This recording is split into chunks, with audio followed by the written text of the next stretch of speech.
If you are someone who regularly waits until the right moment, regularly waits until you are fully prepared, regularly waits for all the stars to be aligned before you make the next move, before you speak up, before you put yourself out there, you might be waiting forever. And I say this as someone who, now looking back at her life, is realizing that a lot of the really good things, a lot of my favorite memories, a lot of the best people I've met, a lot of the benefits in my career even have resulted from me not waiting until I was fully prepared and not waiting until I was fully comfortable. And putting yourself out there really does benefit every aspect of your life. And that's kind of what we're going to talk about. Yeah, so if you don't know, hello, my name is Alexis. I am posting on here on YouTube every single day. Check my track record. Today is day 24. And my goal is to reach a minimum of 100 days posting every single day here on YouTube about career growth, helping people make career pivots, specifically into tech sales, traveling, solo traveling, injecting a little more confidence and boldness into your everyday life. So if that's something you're interested in, hop on this train early. Like I said, my goal is 100, but my stretch goal is a full 365. So, yeah, join us here. We have a good time. Right. So getting right into it. And if you see me looking over, I do have some notes. I couldn't find my little notepad today though. So I'm using my laptop, which is a little awkward. But anywho, so the first thing that I want to make clear is that putting yourself out there can mean something a little bit different for each of us. Like for me, putting putting myself out there is posting here on YouTube every day. That's doing more posts on my professional platform on LinkedIn. It was applying to jobs before I felt like I was fully qualified for them. But that's not necessarily what it could mean for you. For you, it could mean, allowing yourself to be seen in process of doing something, of learning a new skill. It could be learning to talk to strangers when you're out and about, when you're at your favorite coffee shop or restaurant, or learning how to make new friends. It could be someone that you're interested in, that you like finally tell them that you're interested in them, right? For each of us, it's something a little bit different. And whatever that looks like for you, just the underlying message here is that there will almost always be a benefit to you putting yourself out there just a little bit more than what you're doing currently. So, as I mentioned, there are a few things or a few ways in my life that I can see, like, oh, I didn't wait until I was prepared and now I'm seeing all these benefits, right? So I did mention posting here on YouTube, and that is huge for me because I one of my favorite creators introduced me to a new term called productive procrastination, meaning that you are someone who prepares and prepares and prepares and prepares and prepares to the point where you never actually start anything. Like, I have had the idea for a YouTube channel for like multiple years for multiple different topics, and have never done it because I'm like, okay, I'm going to learn how to edit, and then I'm going to, learn how to get better speaking on camera, and then, I want to make sure that I have the right camera, and I know how to like set up the shot so they're aesthetic, and I'm doing all of this preparation. You know what never happened until 24 days ago? Me posting on YouTube.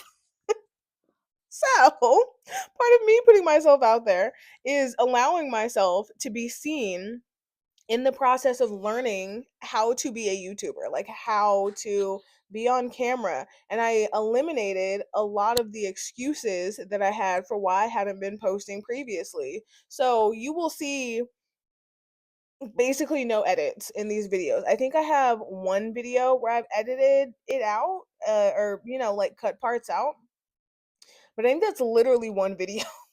There might be a couple where I've chopped off like a couple seconds on the end or a couple seconds at the beginning, but other than that, I completely cut out the barrier to entry that I set for myself, mind you. And there is nobody who is going to come pounding on my door about the fact that my lighting isn't perfect and I'm using my iPhone instead of a professional camera.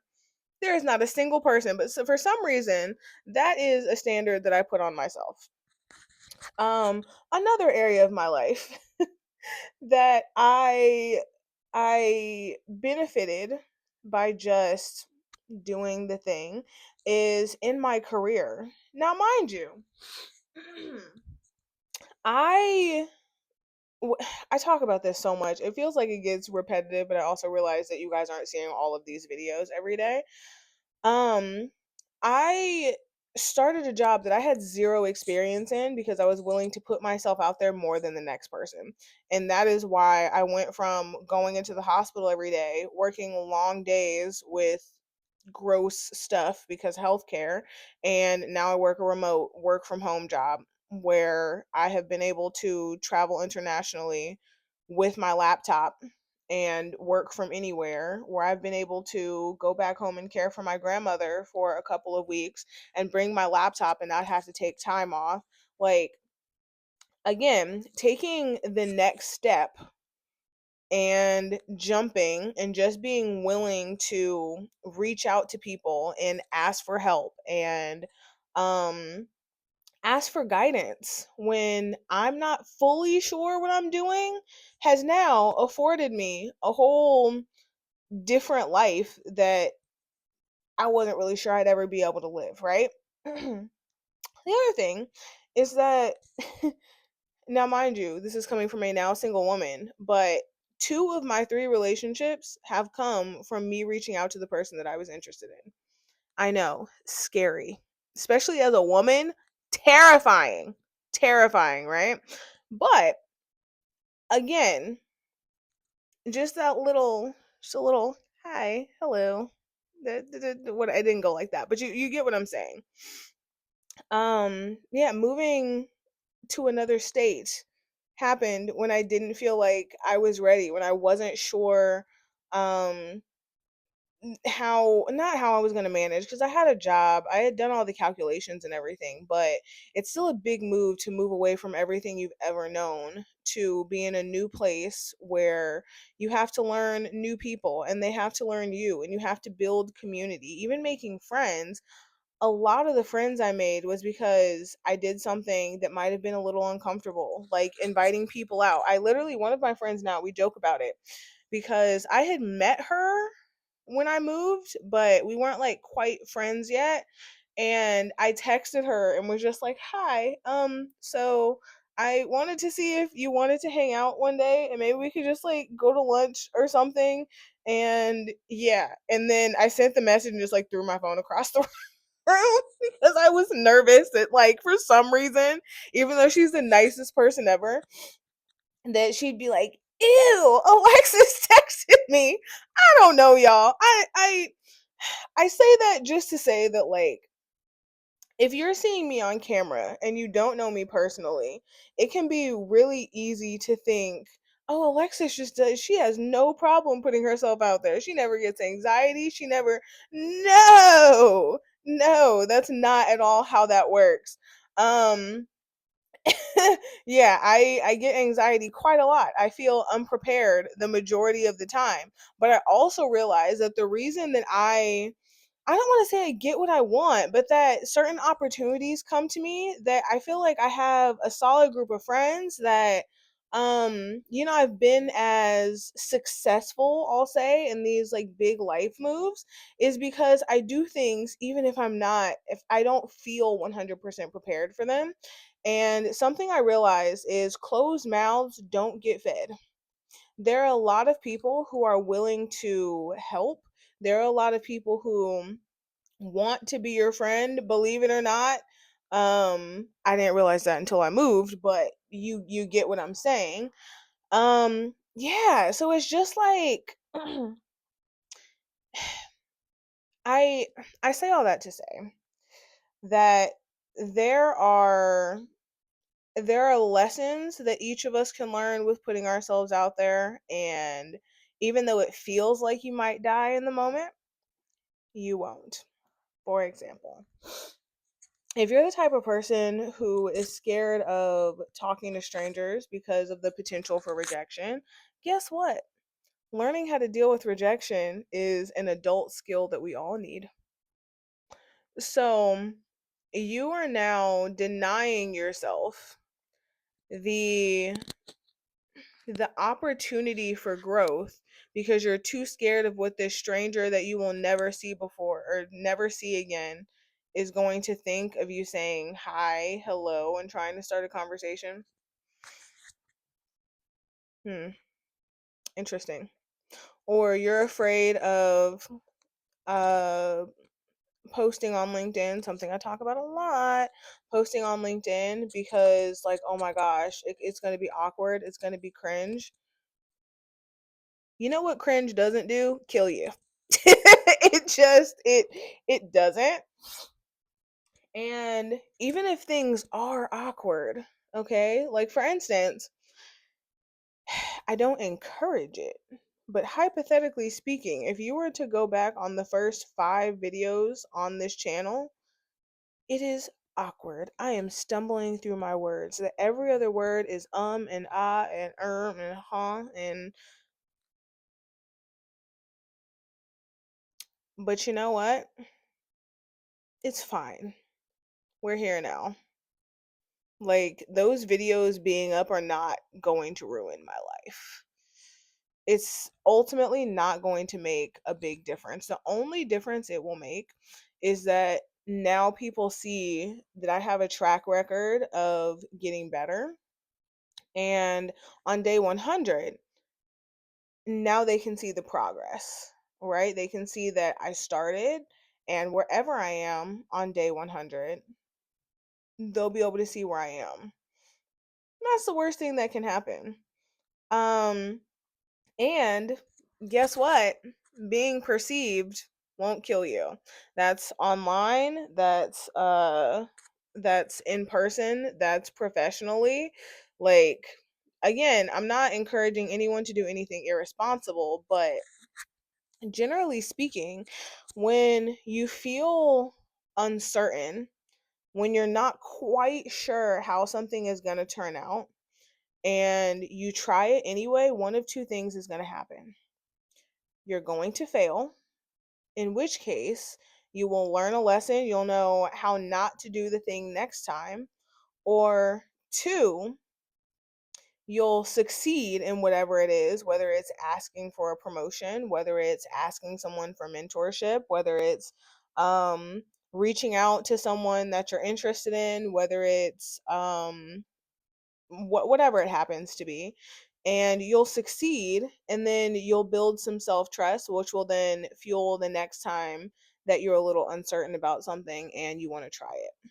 Like going through the process, I think people are under the impression that confidence and self-trust are things that like people just have naturally, and it's not.